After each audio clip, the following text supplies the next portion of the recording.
I was going to assume Doug may not have liked that version. He let it continue. We light this candle to represent our grief. The pain of losing you is real. It reminds us of the depth of our love for you, and it reminds us that our lives are now changed forever. And we light it for our love. We light this candle that your light will always shine. We cherish the special place in our hearts that will always be reserved just for you. We thank you for this gift that your living has brought to each of us. You are loved. You will long be remembered. Would you come?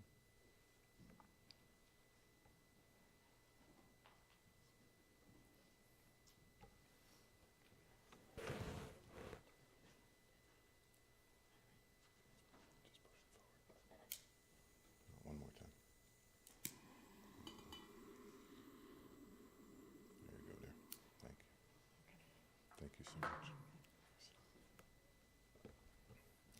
Well, I welcome each of you today, those joining us here in person, those with us over the miles. My name is Reverend Philip Smith, and it's my sincere honor to have been invited to be the celebrant today. As we come together as friends and family to share these moments of comfort and remembrance for the life of Douglas Sheldrick. We come today to celebrate Doug and this life he has shared with each of us. We gather here to reflect, to enjoy the moments and the memories, and to share the reality of the significance of this loss with each other as we celebrate Doug in doing so. And in our coming together here today, we also demonstrate our care and support of his family and those he will be missed by most. His beloved wife and partner for their 25-plus years shared is Janine. The children that he loved and welcomed to his heart, Ilana, James and his wife Marianne, Peter and his wife Elise, Elizabeth and her husband David. We think also of his grands, Samuel, Annabelle, Isaac, Isabella, Mason, Evelyn, Islin, Brielle, and Mila, along with his loving sister Annabelle and her husband John and his nephew Robert, and each of the extended branches that are this family tree, who have shared these moments and memories with Doug and are richer for having had the experience of doing so. We also think of those that would be the friends, the co-workers, the neighbors and companions, the fellow train enthusiasts over the journey of his years.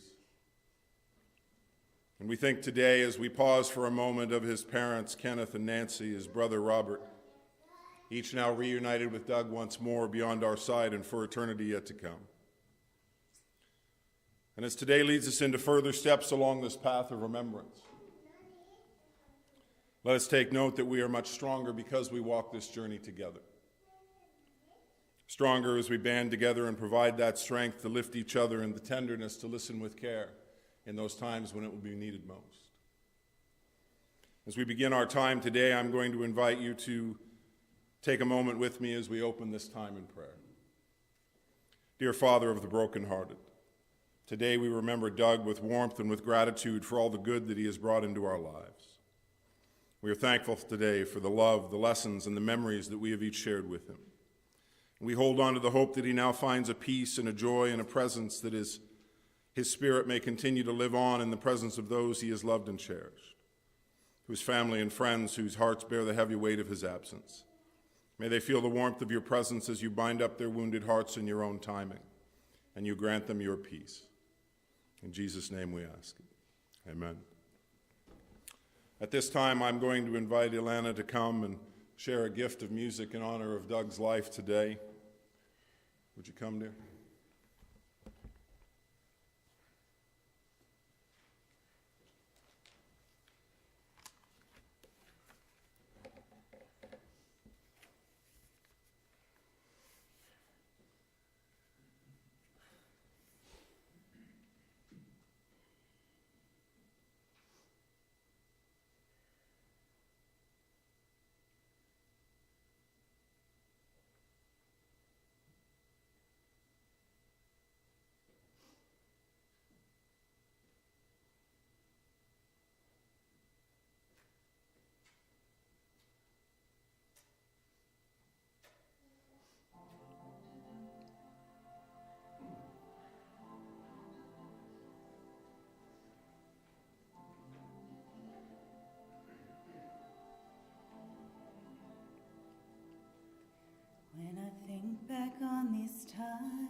dreams we left behind.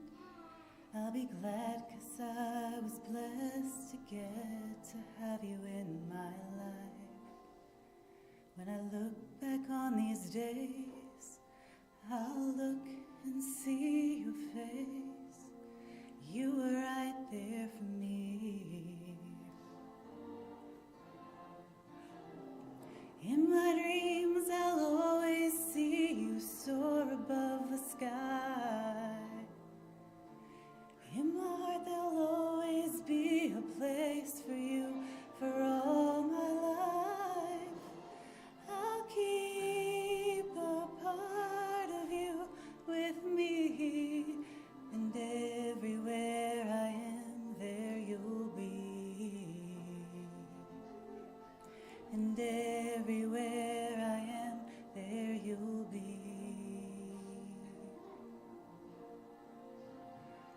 Well, you showed me how it feels to have the sky within my reach, and I always will remember all the strength you gave to me. Your love made me make it through. Oh, I owe so much to you. You were right there for me.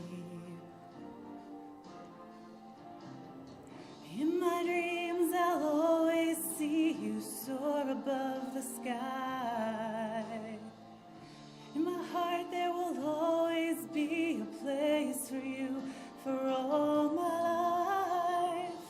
I'll keep a part of you with me, and everywhere I am, there you'll be. 'Cause I always saw in you my light, my strength. And I want to thank you now for all the ways you were right there for me. You were right there for me, for always.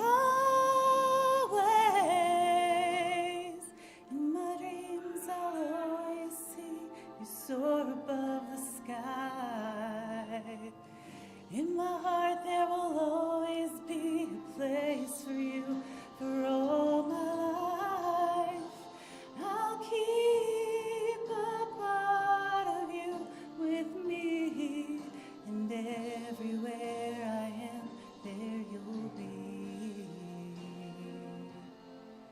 And everywhere I am, there you'll be.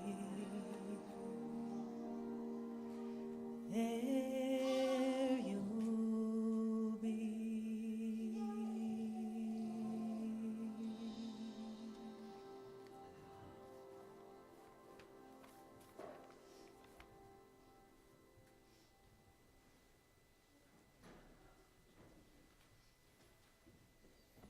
Thank you for the beauty of that song. As we proceed on together and we reflect on the beauty of these 89 well-lived years, let us find solace in the beauty of memories that are about to be shared. See the value that Doug leaves behind in the hearts and minds of those who have shared so much of their lives alongside his own today. I'm going to introduce our list of speakers, and I will ask you that if you are speaking today, or you want to speak perhaps, that you will note where your name falls in this list so that you may follow the speaker ahead of you easily.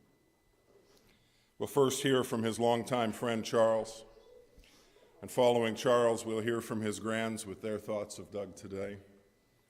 And following his grands, we'll hear from Elena, Jimmy, Peter, Elizabeth, and Janine. Charles, would you come, my friend?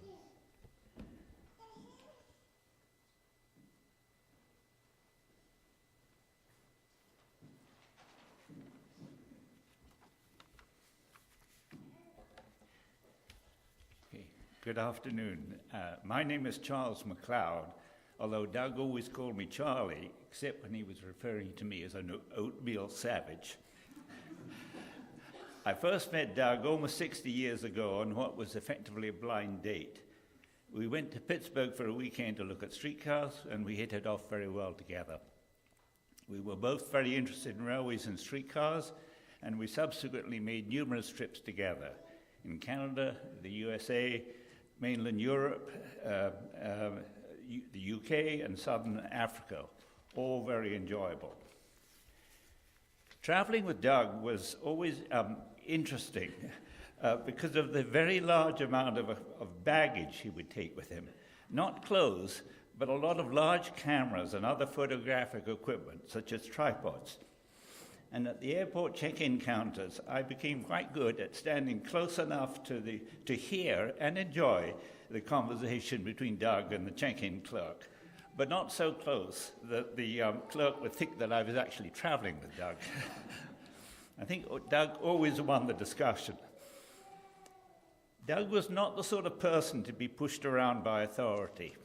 In 1968, he and I went to a railway office in Montana to inquire about train times. The previous year, Doug had had an altercation with the manager, who was also in the office when we went there in 1968. When the manager saw Doug, he immediately said, "I remember you, get off the property." And Doug calmly replied, "What do you plan to do, use helicopters?" On another occasion, Doug and I drove into a private factory looking for unusual railway locomotives. A security guard arrived and demanded that we leave the property immediately. Doug just responded by asking to see the guard's factory identification card.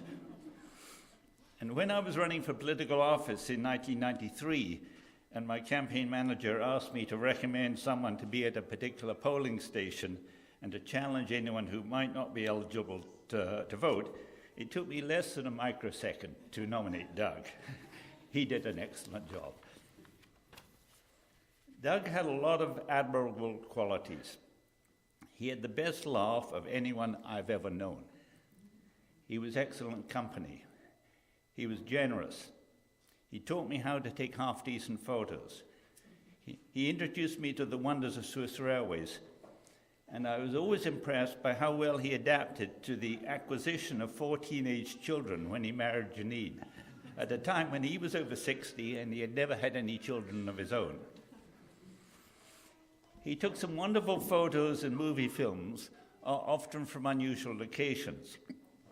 On my first trip with him to Pittsburgh, Doug was driving a Volkswagen Beetle, which then had the engine at the rear and the luggage compartment at the front.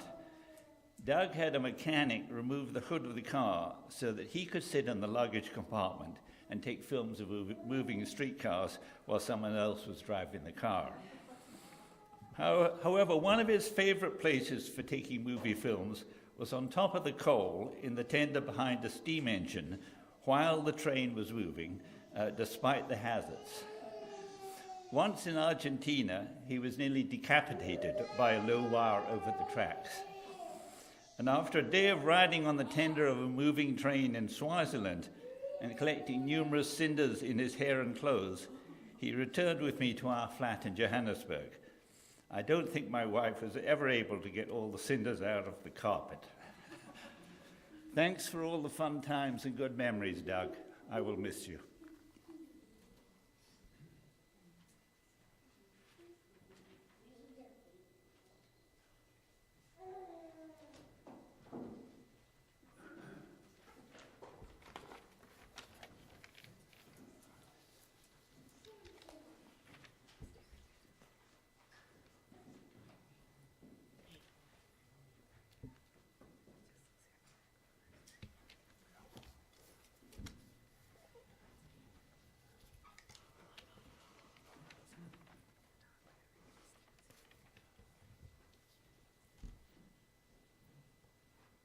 Doug was like a father to me. He showed and taught me about trains. He would always ask me about my day. We liked to watch hockey together, and he came to some of my games. He helped me with French and projects. I will really miss him.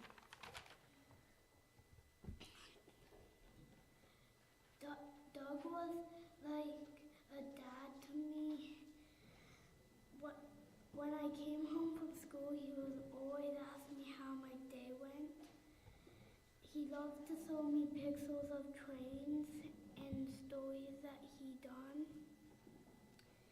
And when I was upset, he would always help calm me down. And we play a game called Get Me. I like when Doug used to show me his trains and always said goodnight to me when I was going to go to bed. Once he showed me a picture of his office, and I really liked how he had so much pictures of trains. That shows me he loves trains really much, and I'll miss him.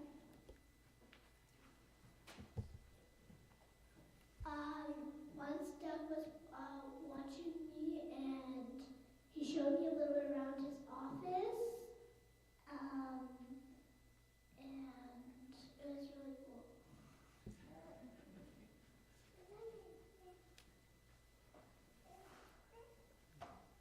I love Doug, and I miss Doug. Love Doug.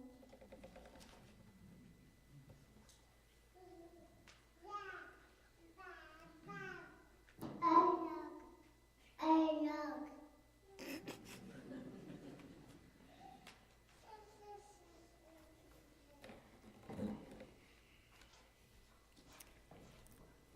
When I started thinking about what to say today, I realized that Doug came into my life around the time I was 16, and like many blended families, the beginning was an adjustment. He didn't have children of his own, and I don't think he fully knew what he was walking into. He learned quickly, and he wasn't shy about pointing out what we'd left behind, like dryer lint and food in the kitchen sink drain. At the time, that wasn't always appreciated, but it was part of how he took responsibility for the household we shared. As the years went on, Doug became the person we lived with day to day, and he took on the everyday work of raising a family. He helped me with schoolwork when I was stuck, read the papers I had written, and tried to help me understand articles when I didn't fully understand them. He was logical, thorough, and extremely detail-oriented.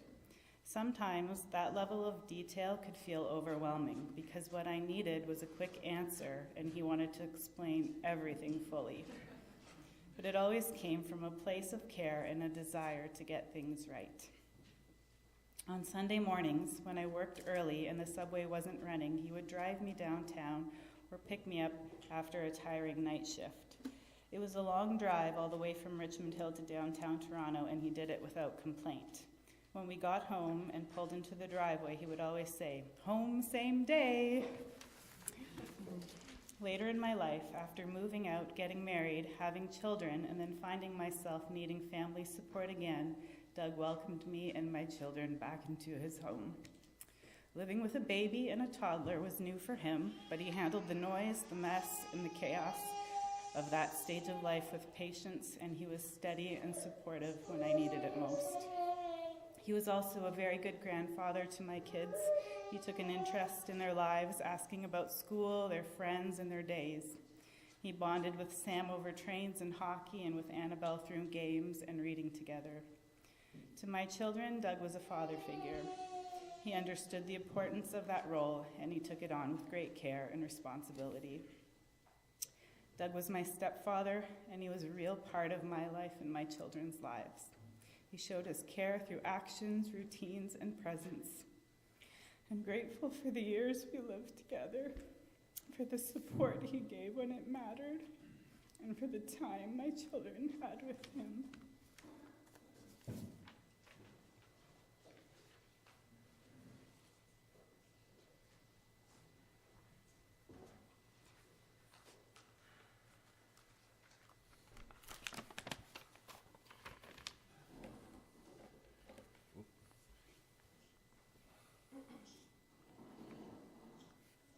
Good afternoon. Thank you all for being here. I'm Jimmy, the second oldest, and I share some of the same memories that my siblings share. But when I met Doug as a teenager, naturally, I was a bit skeptical. It was a challenging situation. My parents had split, and then there was this new guy who had never had kids of his own, and he didn't really know how to relate to us. And I know my mother, she did what she could to convince me and to convince us, because she knew in her heart that Doug was a good man. But with the 4 of us teenage kids, he certainly had his work cut out for him. So through my teenage years, my relationship with Doug was more functional. I knew he cared for me. I knew he cared about my sisters and brother. I knew he cared about my mom, but it was still an adjustment. But Doug persisted, and he did what he could by being there, supporting me in school, band, taking me to hockey, supporting my extracurricular activities, helping with projects and essays. And I learned from Doug how to think critically. I remember coming back from a week-long conference in high school where we had a mini course, and it was taught by professors. And I had a course on business. And I came back and I was excited to talk to Doug, and I said, "Hey Doug, I was telling Doug how the World Trade Organization was great, and we need more free market, unregulated capitalism." And to me, I thought, well, a professor told me this, it must be right. I was from the math and science, and everything there was absolutes. But Doug, he patiently explained, and he taught me that life and most subjects are not just black and white. There's a lot of gray. And Doug helped shape my perspective on many things.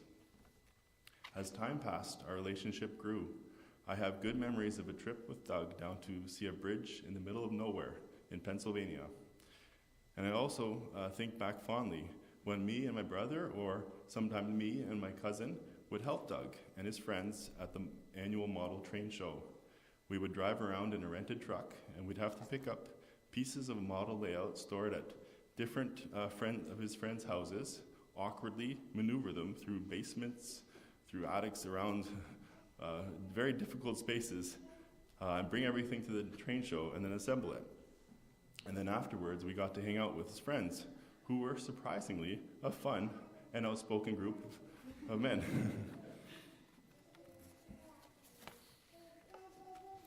Doug was good at conversations, even with difficult topics, critical topics, and big life decisions. He would say, "Jimmy, we need to talk." And we would sit down at the dining table and have a conversation.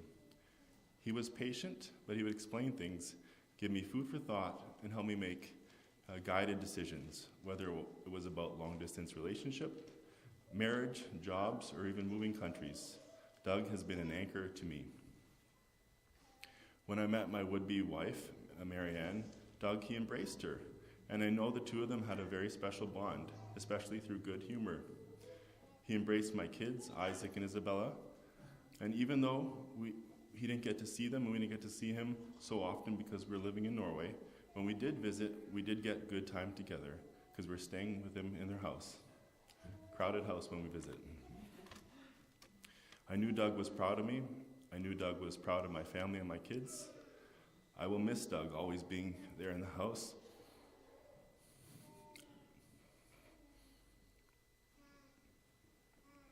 A steady rock. I'll miss our evening conversations. Right?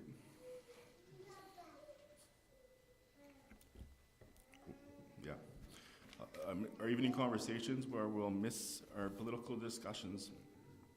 I'll miss sending him pictures of trains and train stations during my travels and asking him to guess where I am. Doug, thank you for everything. I miss you. I love you.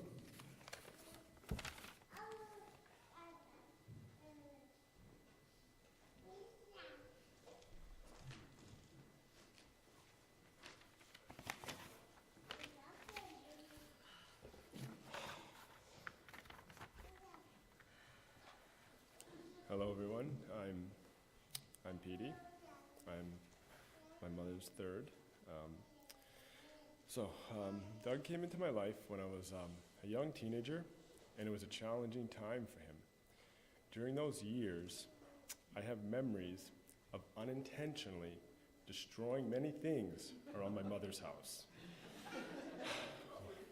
One of my first memories of Doug's empathetic problem-solving traits is him walking up the driveway of my mother's house on a hot, late summer evening and calmly reassuring my mother that things would be okay just after I put a pitchfork in the air conditioner.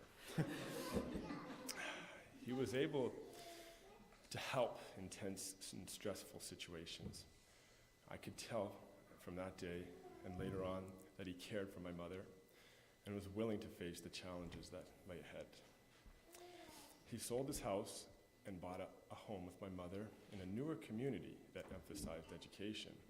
This was important because the kids near the house where I grew up at the time liked to get into trouble. He would come to my baseball games and would tell me that I had talent. When Doug and I would toss a ball in the backyard, I was amazed at how he could catch the ball with this vintage 1950s, 60s glove. I'm like, what is it? He also encouraged me to play trombone in my high school band, and he attended all my concerts. My first trip to the United States was with Doug. He took me to New York City, Philadelphia, West Springfield, Massachusetts, and Cleveland. During those trips, we would do things like attend model train shows, photograph train bridges, track work, historic train stations. One time, he told me that this historic freight station in Scranton, Pennsylvania was abandoned and fine to enter. But right after we did, we discovered someone had been watching us and had followed us inside. Doug knew what to say. I think he'd enjoyed these type of situations. My first ever plane trip was with him to France. We chased steam trains, visited chateaus, and saw the Beauvais Cathedral astronomical clock. We drove through Switzerland to see the Goshen Andermatt Cog train line, which was one of the steepest in Europe. Finally, we took a train trip from Switzerland to Como, Italy, and we went walking through the old town and found Doug's favorite type of store, the hobby store. At home, Doug's taste in TV and movies were different. He disliked the action, hit type of movies because of the fast-changing, camera-shaking scenes. He would say, "Oh." He also disliked sitcoms with canned laughter. He never liked that either. Doug saw things in shows or in movies in a deeper, more interesting way than others. He would burst out with a laugh at moments no one else would. But that laugh is something I won't ever forget. Doug solved problems. I had an employer who refused to pay me. I told Doug, and he talked to them on the phone with a stern, loud voice. The next day, that employer had the money, and they asked me not to get Doug involved again. After moving to Norway with my wonderful wife Elise 4 years ago, I always enjoyed returning home to see and talk with Doug.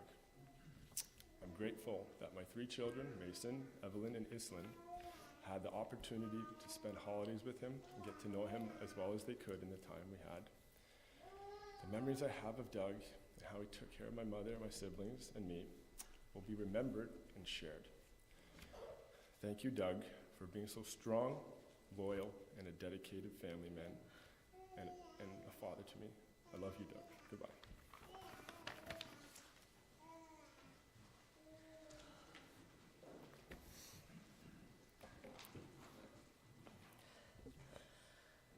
My name is Elizabeth, but Doug knew me as Libby. Doug came into my life when I was 9 years old, and when he married my mom, it was the best thing that ever happened to me. One of my earliest memories of Doug happened around Christmas. I was 10 years old. We were at my Gammy's house, and I was really sick with a high fever. As my fever kept rising, Doug took me to the hospital and stayed with me to see a doctor, while my mom stayed back with my siblings. I didn't know Doug very well at the time, but his actions spoke volumes about who he was, and it was the first glimpse of the kind of person he would be in the years to come. One of Doug's greatest qualities was his unwavering presence. He loved each of us deeply, and his support was constant and strong. He was steady, wise, loyal, dependable, and always there. Doug was especially supportive in trying times. Having experienced immense tragedy before becoming part of our lives, he always knew what to do and how to help when things were tough. He was a pillar of strength during our family's most difficult moments. When my dad was diagnosed with prostate cancer, it was Doug's idea to have him stay in our home so he could fully recover after surgery. Doug was a man of true character. Doug cared about my passions and my interests. We shared a love of sports. In high school, he attended every single one of my basketball games. He encouraged me when I was frustrated and spent hours with me shooting hoops in the driveway. By the end of grade 12, I had really improved my game, and I credit Doug for that. Doug also encouraged me to learn an instrument in band. In grade 9, I was learning the trumpet, and it was really hard, and I wasn't very good, but Doug told me to keep practicing. He didn't care how late it was, even if it was midnight. He was always happy to hear me play. I never gave up on the trumpet, and eventually played first trumpet solos regularly. Doug's belief in me played a huge part in that. When I got to university, I was inspired by Doug's love of history and decided to minor in it. I also pursued my childhood dream of becoming a teacher, something Doug could relate to and fully supported. And if you got him talking, he would emphasize the importance of good teachers and the respect they deserve.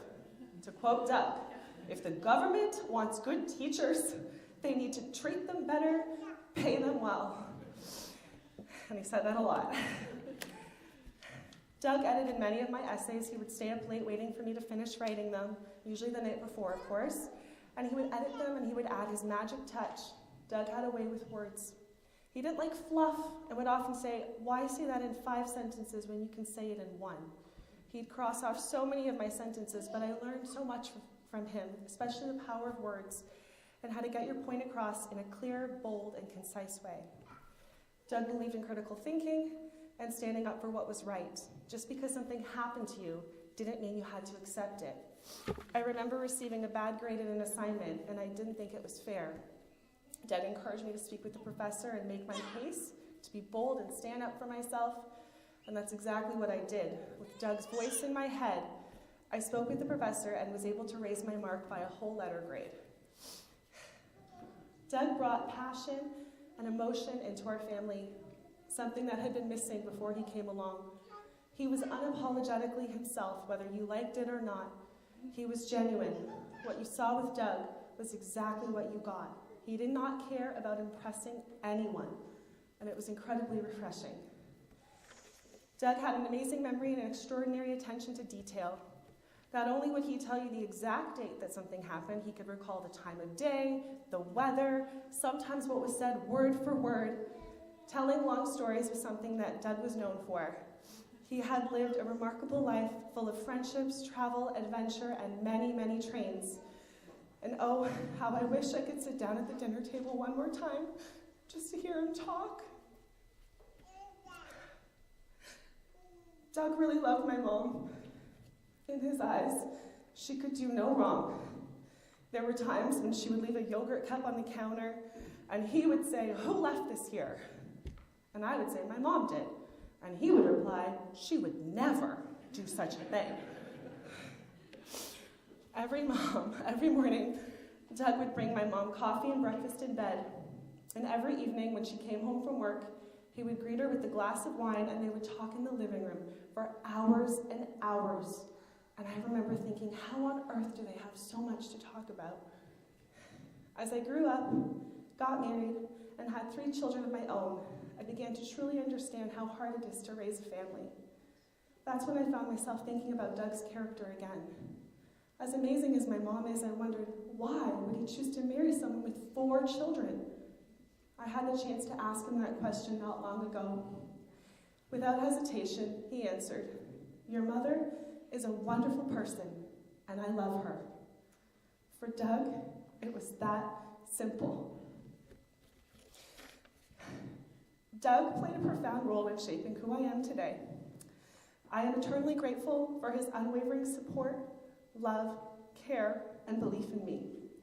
He truly believed I could do anything and always thought I was wonderful. And since I'm not his flesh and blood, in many ways, that belief felt even more meaningful. I'm really going to miss him. It's very hard because I don't know what I'm going to do. I would always call Doug on the house phone, one of the only people I know who still has a house phone. And every time I would call, he would answer and say, "Oh, hi, Libby." And his number was saved in my phone as home, because Doug was always home to me. So thank you, Doug. Thank you for being an incredible father. Thank you for taking such good care of my mom. You will be with me everywhere I go. I will always hear your voice in my head. I promise to keep your memory alive and talk about you to my girls. I love you, and I know I'll see you again.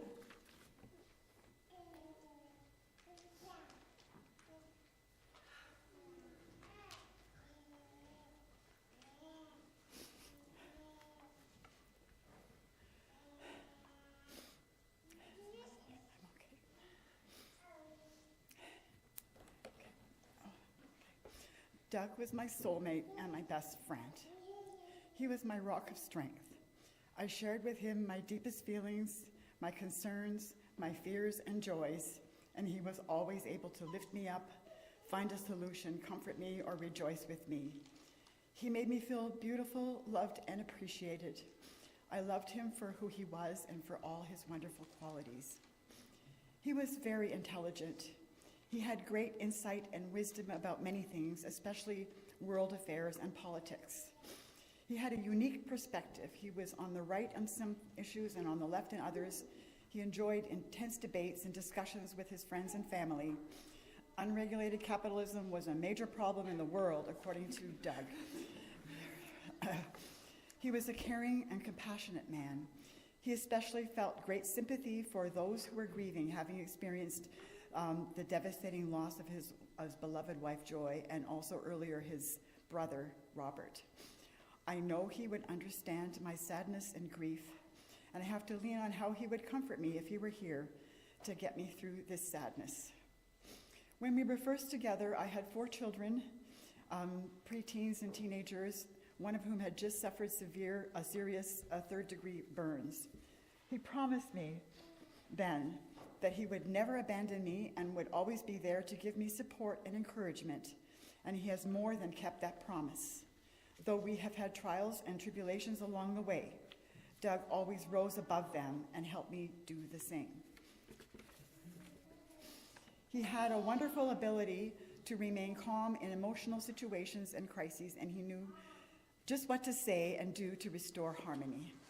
Even though little difficulties sometimes irritated him, for the big things, he was a rock of calm, a fortress in a storm. He was amazing. He was fun to be with, so optimistic, and he enjoyed life. He took what came along with equanimity. He was quick to apologize if he upset me in any way. He always wanted peace between us. I will miss his sense of humor, sharing funny stories, and his loud, booming laugh. I will miss his phone calls to check on me if I'm late coming home. I will miss him sitting in his office, sitting beside him at dinner, bringing him coffee in the morning, and I will miss all our conversations. And most of all, I will miss his comforting presence. He encouraged me to enjoy my life and do things that made me happy. He wanted the best for me, and I was blessed to be his wife. My last words to him before he went on the ventilator were, "I love you." He said, "I love you" back to me. And then he smiled at me with his loving smile. I will always carry this moment with me to give me comfort and strength until we meet again.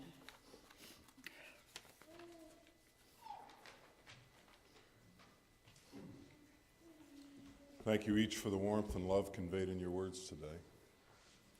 As we move forward in our time together, we'll take a few moments now to enjoy a short presentation that encompasses so much of Doug's life through photos. They say a picture is worth 1,000 words, and so let's enjoy this essay on Doug's life together.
things with fish petals.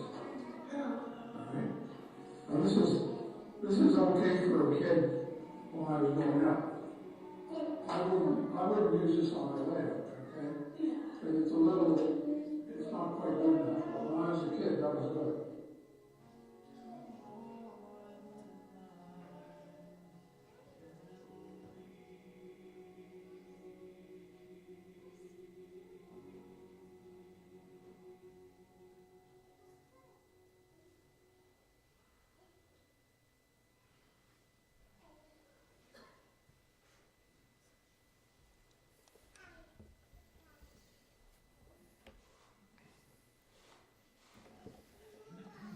In moments such as these, we often find ourselves turning to the words of Scripture, a place that many go in times of loss.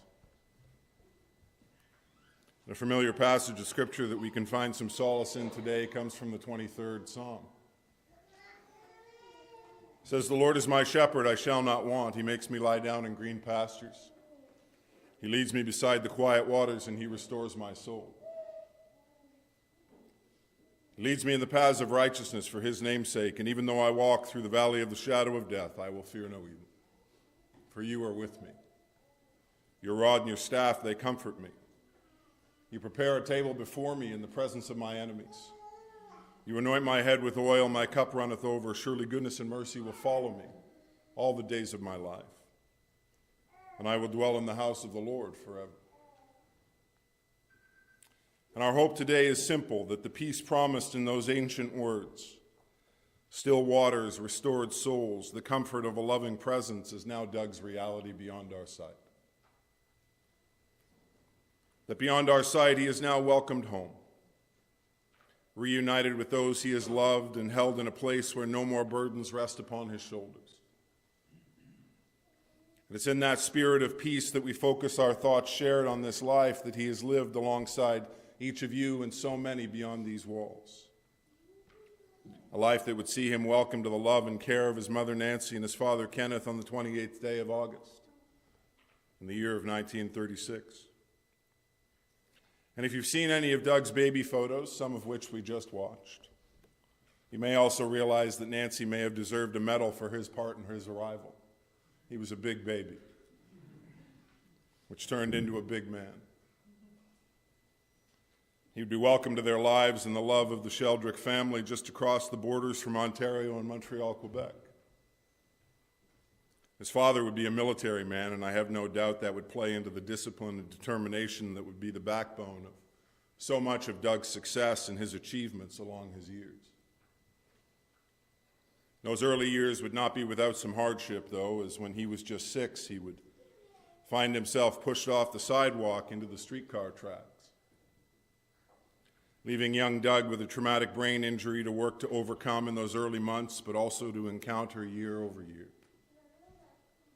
He would endure several operations as a result, and as a result, he would never really like loud noises, which makes his love of trains an interesting passion. But being taller than most folks, I'm sure his ears were a little higher than the noise in some instances, so that might have helped. But that height, well, it would not only see him having to try his hand at most of the sports you would imagine he would take an advantage in being tall, from basketball to baseball and hockey, and even those miles of long-distance running that his legs would find in early years. And while he would love some of them, he would do his best to achieve in them. He would also let some go for pursuits that were more of his passion in years to come. He would also dedicate himself to the value of academics, continually be a good student and an avid learner. His ability to compete with the academic side would be almost more impressive than the physical ones, as he would prove out in his years as part of the debate team with the Royal Military College. And when you consider that a bunch of the folks that made up his gene pool were already educators and lawyers, well, it would certainly make sense that the apple and the tree would never be far apart in Doug's life. His years at RMC as a 6'7" recruit would only provide an annoyance, and it would become very challenging for him to blend into a crowd, any crowd. be it in the mess hall or walking across the grounds or in parade. He would be an easy target for the instructors. And he used to get his name called quite a bit, bellowing across whatever open space they might be in. And so when he was done with the RMC journey and would proudly graduate, he would take his path to a space where he could just be himself without the name calling. He would pursue his degree at Queen's University with a heart to take his love of learning and his aptitude for speaking clearly and with intent and point it in the direction of the teaching profession. For Doug, those years of teaching would see him begin his career in Ottawa. And then he would move his skills to Toronto, where he would be with Supply and Scarborough for a bit before he would join the North York Board, teaching in Downsview until he would retire from the craft in 1989. And throughout those years, he would be well respected by students and co-workers alike. He would encourage his students to find the value in their journey, pursue their goals and dreams through education and beyond. And while he would continually stand up for his fellow teachers and would be a vocal advocate for the work of the Teachers Union, he was an active member until his retirement would come. Within those years as an educator, he would teach at a wide range of levels. From the classes that would need extra time, dedication, and patience, where he would always make a positive impact on those young lives that needed more, to the classrooms filled with the ones who would go on to become the leaders at whatever they set their minds to do, the gifted among us. And he would never step back from being of value to those lives, sometimes to his potential detriment, even his own health in the mix. Like the afternoon that he would walk into the parking lot and note that one student was being attacked by two others. And there was a large machete as their weapon of choice as they made their approach. And Doug would not just call for them to stop, he would step in with his 6'7" frame and his military training. Step into the fray, stop the attack, and disarm the attackers. And I don't mean literally, I know there was a machete involved, but he would simply take the weapon from them. He did so without thought of his own safety, but only the need for justice to prevail for the one that was being harmed. It would be in that same window of time that Doug would have to say a loving farewell to his wife, Joy, who would, after a decade shared, find herself ill, and she would pass earlier in that journey than either would wish. Those years that would follow would see him find his retirement at just 55. As his desire to be front and center in the lives of others would begin to wane, and he would simply want to focus on some of those things that brought him so much joy in his journey. Those years would see him do more exploring, finding his feet on new spots across this globe. They would see him with his camera and his film gear in tow, and he would document the moments and miles that he would share on this great big blue marble of ours.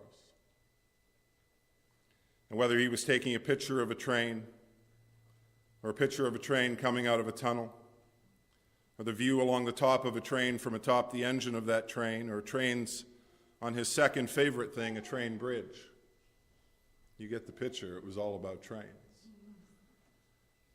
He would capture them all. Thousands of moments locked into those images and onto the sheets of photo paper he would print them onto so that he could share them with anyone who also had a love of these beautiful moments that he loved so greatly. One of those lives who would love to share those images and memories with, well, that would be Janine. They would bring their lives together in those years following his retirement and build a love and a life together. As we've already heard several times together, Janine and her 4 children and their 2 cats, well, they would all begin to meld together. Doug, the retired world traveler with a passion for trains, no encumbrances, and up to this point, no children of his own other than the ones he'd instructed. And yet, within a flash, he was welcoming Janine and was suddenly the stepdad to 4 young lives from preteens to teens, along with those 2 cats. He was fine with the kids. But if we're honest, he never wanted the cats. In fact, Casey, the second one, would always be known as the illegal alien in their home. And yet, when the time was right, they would welcome their family and a few close friends to join them in Markham at the town hall. And he and Janine would join their lives in love and marriage. They would enjoy some cheese and chocolate in Switzerland for their honeymoon. I have no doubt he would show her some of his favorite train spotting locales as they were on that visit. They would all slowly shift and make their new arrangement begin to work. He would initially be more of a teacher than a stepdad. But with time and patience, he would learn to adjust, and he would refrain from using phrases like, "just calm down," when things weren't going quite as well as he had hoped. So that in time, he would become the sense of calm that they would all need over these years that they would share. He would even curtail his swearing for them, even when the dishwasher had not been loaded right, and he knew it. He would become a presence in their lives in ways that mattered immensely, whether it was at their sporting events or sitting with their teachers at parent and teacher events at school. He would be sure that his larger-than-life persona was at their disposal as they needed, and that they not only saw him by their sides, but knew in their hearts that he was always there for them as well. And with Janine, he was a wonderful and supportive husband. He was loyal. He would be there for her in the times that she needed his presence and his support. And if she needed a good laugh, he would always fill the room with his own and ensure that she knew that she was welcome to it as well. And he lived up to every one of the promises that he had made to her from day one until his final moments. And while life would bring them its fair share of changes over those years shared, they would both adjust and find value in each day together. And a great deal of that value found in the journey would see them share in the spots like Switzerland and France and California together. We can't, of course, forget Mexico, a visit that they would love right up until the moment when a Mexican dog would bite him. I'm not really sure the nationality of the dog, but the dog did live in Mexico, so I will define him as a Mexican dog. Doug would immediately become concerned that the dog may have had rabies. So without any hesitation, he would simply pick it up and take it to their car, and off to the vet they would go to have the dog checked out. Now, I should point out at this juncture that the family that owned the dog, well, they were none too pleased to see Doug walking into their yard, scooping up their loving pooch and driving off with it. But I will also point out that the average Mexican male is 5'6". And if you remember from earlier, Doug, well, he was well into 6'7". So there wasn't much conversation in the moment. Doug just took the dog and off he went.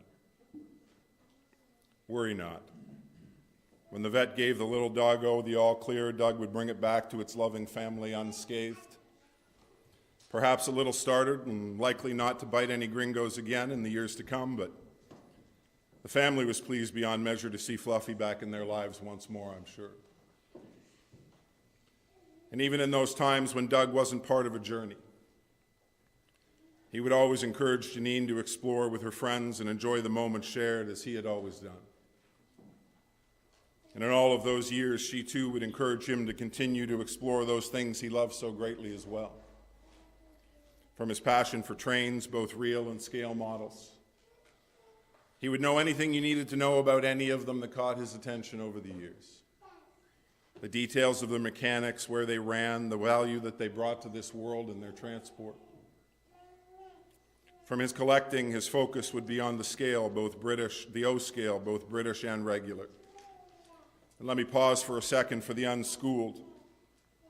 O scale, for those not in the know, is a train that is O scale is 48 times smaller than a real train. And British, well, that's 43.5 times smaller.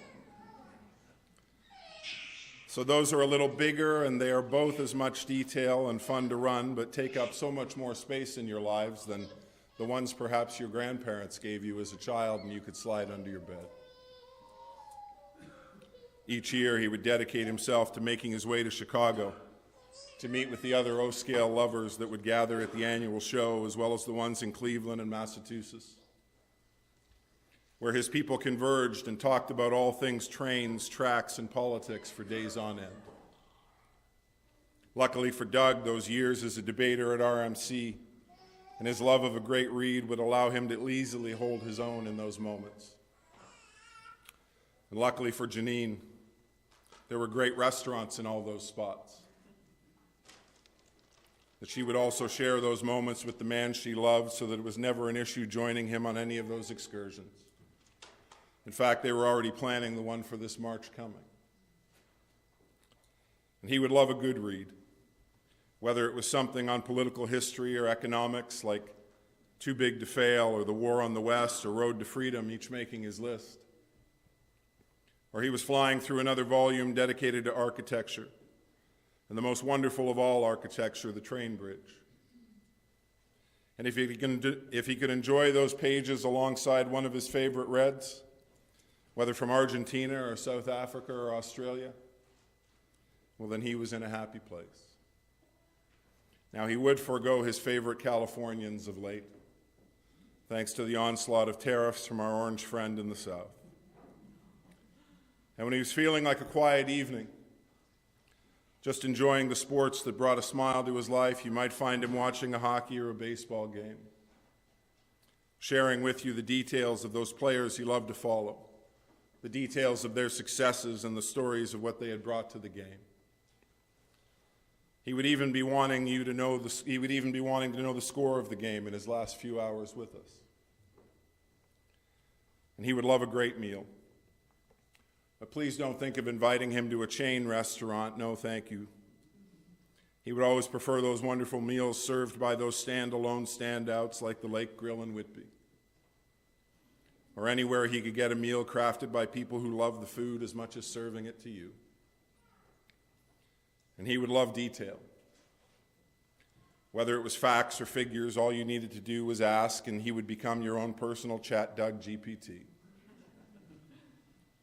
But if he happened to be in his study with his headphones on, taking in every note of a piece by Bach played on some majestic pipe organ, well, you best leave your question until he was done his wine, because he was busy finding beauty in his journey, as he had done for each of the years that had shared his journey with each of us.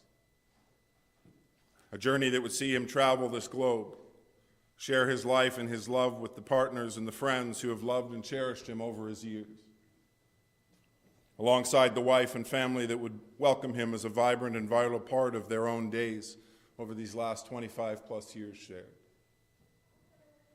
A loving group that would not simply welcome him to join their journey, but would also be welcomed into the journey that he was willing to share with them as well.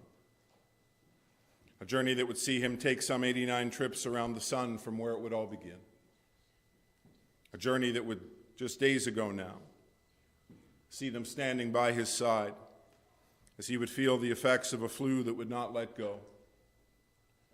Despite the care and dedication he would find from the teams at Lakeridge, who would do their best to find a solution to his health concerns, Doug would feel the sudden changes in his health as those hours would pass.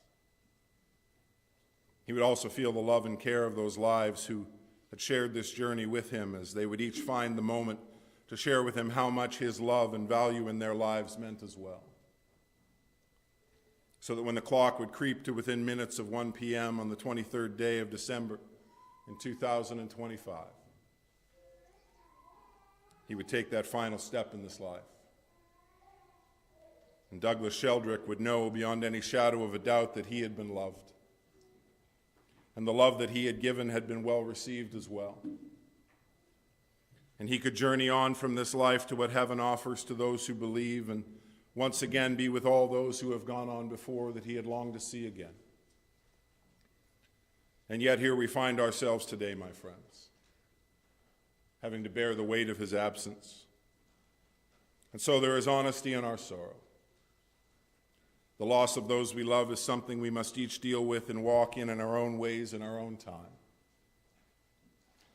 Yet we need not do it alone. We can continue to find the strength that comes from doing it with each other, from the moments shared that are now memories, from the value of living our lives in the manner that brings respect and value to this example that Doug has left for each of you to follow. Would you join me as we pray? Our Father, who art in heaven, hallowed be thy name. Thy kingdom come, thy will be done on earth as it is in heaven. Give us this day our daily bread, and forgive us our trespasses, as we forgive those who trespass against us. And let us not be led into temptation, but deliver us from evil. For thine is the kingdom, the power, and the glory, forever and ever. Amen. My friends, as we begin to come to our close of this time shared together, we hold with gratitude the stories shared and the laughter remembered, and the love that shaped Doug's life. These moments of gathering do not take away the grief that we feel, but they remind us that we do not walk this loss alone, because we know that love does not end. It simply changes shape. It finds new places to rest, and it lives on in the hearts of those who carry it with them. And when someone we cherish slips beyond our sight, we never lose them. We simply learn how to hold them in different ways. In our stories, in our quiet moments, and in the parts of ourselves that were shaped because they walked beside us. My friends, in a few moments, we'll welcome the directors here at Barnes to come and lead us from this chapel towards our time of reception, where you'll be able to continue to share this value of Doug's life in your own with his family and those who have loved him. But before they come, I'd like to share with you a final piece of poetry, and then another piece of music that Doug loved to listen to, each one dedicated in love to him from his loving Janine and this family today. The poet Albert Kennedy Rousseau writes these words. He says, "Should you go first and I remain to walk this road alone, I'll live in memory's garden, dear, with happy days we've known. In spring, I'll wait for roses red when faded the lilacs blue. In early fall, when brown leaves fall, I'll catch a glimpse of you. Should you go first and I remain for battle to be fought, each thing you've touched along the way will be a hallowed spot. I'll hear your voice, I'll see your smile, the blindly I may grope, but the memory of your helping hand will buoy me on with hope. Should you go first and I remain, one thing I'll have you do, walk slowly down that long, long path that I might follow you. I want to know each step you take, for I may take the same, but someday, down that lonely road, you'll hear me call your name.